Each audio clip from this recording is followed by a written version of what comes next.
principalmente a hepatite A. Substâncias muitas vezes são descartadas indevidamente. Alguns dentro dos galpões e outros na rua. Levei 5 pontos. Uma muito importante que é relacionada ao risco biológico, que é o risco do acidente, que é o tétano. Levei 15 pontos no pé. Podem, com o tempo, causar problemas osteomusculares, que é muito comum neles. Porque ele quer sair disso, mas como?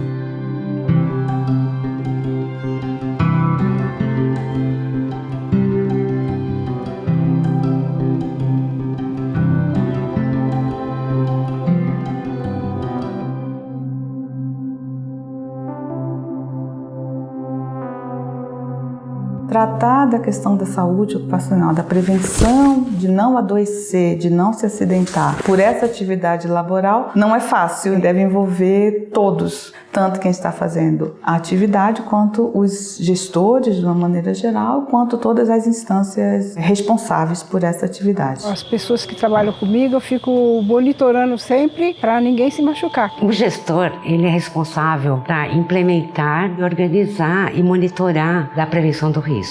Então, a principal diretriz é a gente dar informação e a gente qualificar a pessoa para que possa lidar com esses riscos. Deve-se ter conhecimento do risco para que ele possa fazer a gestão desse risco. Se você não sabe a que risco você está exposto, você não valoriza aquele risco, você não vai se preocupar. Nós temos muita cautela no nosso trabalho, entendeu? A gente se preocupa muito. Isso envolve várias etapas. Primeiramente, conhecer todo o processo produtivo, estudar qual seria a melhor tecnologia para evitar a exposição do trabalhador. Fala para alguém para a gente tomar alguma atitude, fazer alguma coisa antes de piorar a situação. Numa segunda fase, é importante que se faça o reconhecimento, a avaliação, o monitoramento do risco, a manutenção preventiva dos equipamentos, a capacitação do trabalhador. É importante que ele saiba como utilizar determinado maquinário e quais são os riscos associados àquela atividade. É trabalhar com a prevenção, né? A importância é prevenir o acidente.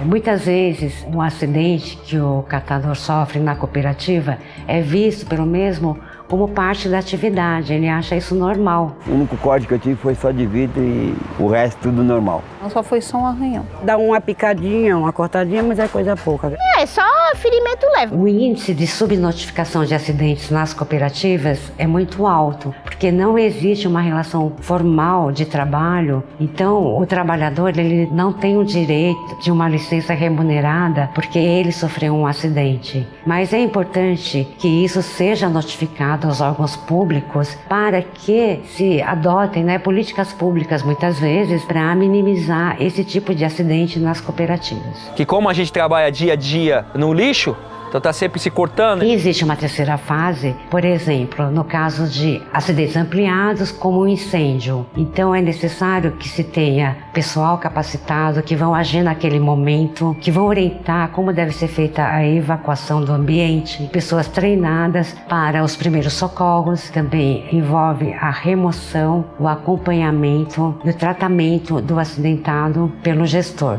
Então a gente precisa ter programas de prevenção de saúde para os catadores um pouco mais presente, que não tem. Os catadores muitas vezes não têm essas instruções, questões médicas. Então eu acredito que um trabalho de prevenção vai contribuir muito para que as doenças não aconteçam. Para esse programa acontecer, é fundamental que exista a adoção de uma anamnese. O que é uma anamnese? É onde a gente faz uma entrevista de cada trabalhador e aí a gente consegue identificar como que é aquela categoria, como que é aquela pessoa. Se necessário, a gente pede um exame complementar laboratorial, bioquímico, de sangue, de urina, ou se necessário um exame radiológico, por exemplo, uma radiografia de tórax, para poder identificar se existem, além do que a gente está examinando fisicamente, clinicamente, alguma outra patologia. Depois dessa anamnese, conjunto de anamnese de vários trabalhadores, a gente estrutura o programa e adota as medidas preventivas. As principais medidas preventivas para se evitar o acidente ou o adoecimento do trabalhador, que vão abranger os riscos como um todo, tanto o biológico, o químico, o físico e ergonômico. É muito importante que se pense qual é a organização desse trabalho, onde cada atividade vai ser desempenhada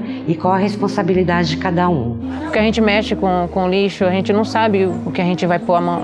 Acaba levando contaminação também para casa. A higienização pessoal também é muito importante para que se evite infecções devido ao contato com esse material. É importante que se lave as mãos quando você tira as luvas, antes de você fazer as refeições. Lava individual a sua roupa para não pegar bactéria para a sua família. Alguns comportamentos que evitem o risco, né? Você está num local que você tem material que é inflamável. Tem que se evitar fumar nesses locais. E sempre que a gente tem um acidente ou outro, se pendura no caminhão, chega a quase cair no chão. Evitar subir no caminhão. Pegam 2, 3 pessoas e levanta fardo para pôr em caminhão. Quando ele for carregar os fardos que são pesados de um local para outro, é importante que ele utilize ou um carrinho ou então contêineres com roda para evitar a sobrecarga de peso. As principais medidas coletivas são aquelas que são adotadas de fazer com que todos os trabalhadores se protejam através de uma medida maior, mais ampla. Como alguns exemplos, temos ventilação, exaustão, iluminação adequada, protetor de escadas, o guarda-corpo, os extintores de incêndio. Prensa, pode machucar a mão. A prensa, que é um equipamento bem perigoso, a gente teve acidentes de perder braço na prensa. Para mim é uma coisa de proteção coletiva. E as pessoas falam, não, mas é só o prensista. Não, gente, o barulho da prensa é o dia todo. Que essa atividade seja desenvolvida em um local separado para evitar a exposição de outros trabalhadores que não estão desempenhando aquela atividade. Uma proteção coletiva, que deve ser prioritária até do que individual, é você proteger aquela máquina, fazer um isolamento, por exemplo, daquela máquina, para que o ruído que ela faça não saia, fique só enclausurada. Tudo isso faz parte da proteção coletiva. E hoje, cada vez mais as organizações de catadores estão se organizando e se apropriando do ponto de vista da sua segurança do trabalho. Os catadores trabalham com uniformes, com EPIs, então os riscos são menores. Da importância de usar EPI que evita muitas coisas, né? Proteger o cidadão, né?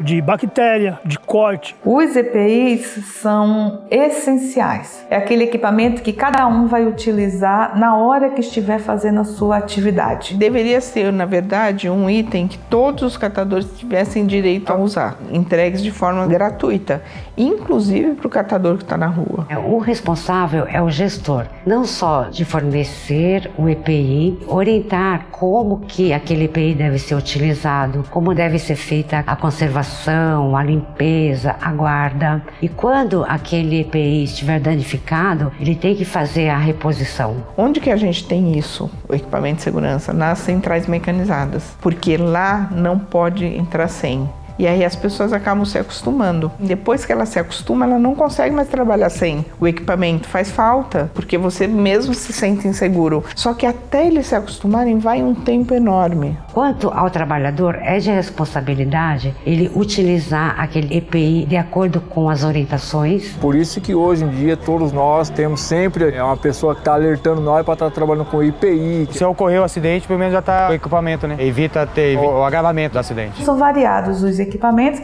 e, dependendo da atividade que se desenvolva, devem ser adotados alguns equipamentos específicos. A gente tem que trabalhar com bota. E é muito importante que esse calçado ele proteja o trabalhador contra esse material perfuro-cortante. Ou então alguma coisa cair pesada no pé, tem a proteção da bota. As máscaras, protetores respiratórios, devido à grande concentração de poeiras nesses ambientes e dependendo da atividade, se ele tiver contato com um agente químico mais perigoso, um metal pesado, um gás tóxico, fumos, é recomendado que ele utilize o protetor respiratório mais apropriado. Para não respirar o gás que solta dos materiais que está sendo prensado. Com relação ao ruído, por exemplo, um maquinário que faça um barulho elevado, recomenda-se a utilização do protetor auricular. Para o catador que trabalha com vidro, que é super importante, e o prensista, para que não venha a ter uma perda da audição. Óculos de proteção, quando você vai trabalhar com vidro, principalmente. Põe o óculos, a gente põe luva grossa. A mão sempre muito lesada, né? A mão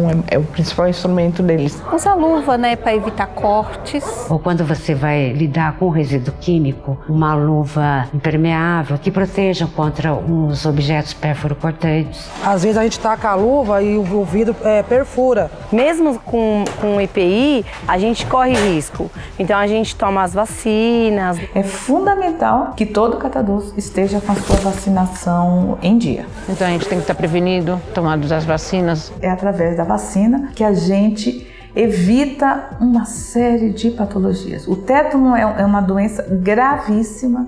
Temos a vacina, é um risco importante e pode ser evitado. Vai no posto e toma as vacinas. A gente tem outras patologias que a gente tem a prevenção através da imunização, através da vacina, como a hepatite A. A difteria é uma outra, que a gente também já tem a vacina disponibilizada publicamente. E para quem trabalha a exposição a intempéries, a mudanças, né, a vacina da gripe deve fazer parte também desse grupo de trabalhadores. Eu tenho até a carteirinha de vacina, as vacinas em dias. Ter a orientação, passar essa informação para cada um desses trabalhadores é muito importante. A gente percebia que parecia que estava com nojo, sabe? Tem muito preconceito. O catador ainda é invisível para a sociedade. A sociedade deveria enxergar melhor. Realmente existe essa desculpa, né? Eu não separo. Sendo que existem toneladas e toneladas de recicláveis que podem ser retornados para a cadeia produtiva. Faltam campanhas educativas. Comunicar mais os moradores. É uma coisa de educar o cidadão.